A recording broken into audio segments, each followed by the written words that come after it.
कहते हैं कि शेख अहमद नाम के बुजुर्ग थे, सारी जिंदगी किसी को काम नहीं बताया, सारी जिंदगी बड़ी मुश्किलात आई, पर कभी अपनी जात पर सवाल का दरवाजा नहीं खोला। एक ऐसी मुश्किल आई कि जो हल ही नहीं होती थी। किसी ने उन पर कोई इल्जाम लगा दिया। अबू मुस्लिम नाम का एक बादशाह था, उसकी हुकूमत थी, उसने पकड़ के कैद में डाल दिया। अब कैद में है, जुर्म लग गया है, फर्द जुर्म आयद हो गई है, जेल में है। लोग कहने लगे हजरत जी अपनी सफाई में कुछ कहें, फरमाने लगे सारी जिंदगी बंदों से कुछ नहीं कहा, अल्लाह रसूल को पता है मैं बेगुनाह हूं, मुझे कहने की जरूरत नहीं। दाता गानी बख्श अली हजवेरी ने लिखा है, दाता साहब कहते हैं तू यकीन कामिल तो पैदा कर, तू ईमान तो पुख्ता कर।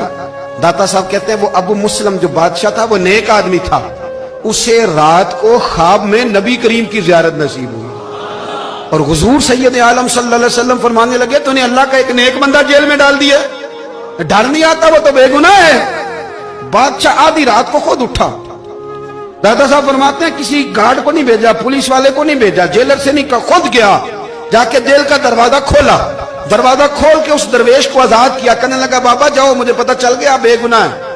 बाबा जी सलाम करके जाने लगे तो बादशाह फिर आगे आया, हाथ बांधे, हाथ चूमे, कहने लगा हुजूर आप बड़े नेक हैं, मेरे लिए कोई हुक्म हो तो बताइएगा, मेरे लायक को खिदमत हो तो बताइएगा।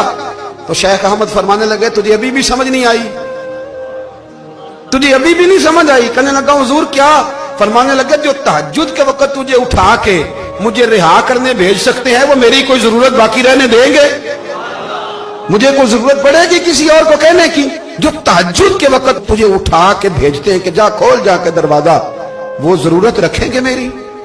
जरूरत मुझे रहेगी कि मैं तुझे और कोई काम, अभी भी तुझे समझ नहीं आई? वो दाता अली हजवेरी रहमतुल्लाह अलैह फरमाते हैं समय हमारी तबीयत है, हमने बंदों से दिल लगा लिया है, दिल अल्लाह रसूल से लगाओ, किसी बंदे से लगाना तो उससे लगाओ जो अल्लाह वाला हो। आप फरमाते हैं कि अपनी सारी ख्वाहिशात अपने रब रसूल से, आप फरमाते हैं कि अगर अल्लाह के हवाले अपनी ख्वाहिशात कर दोगे तो रब तुम्हें ना आम लोगों से ज्यादा अता करेगा।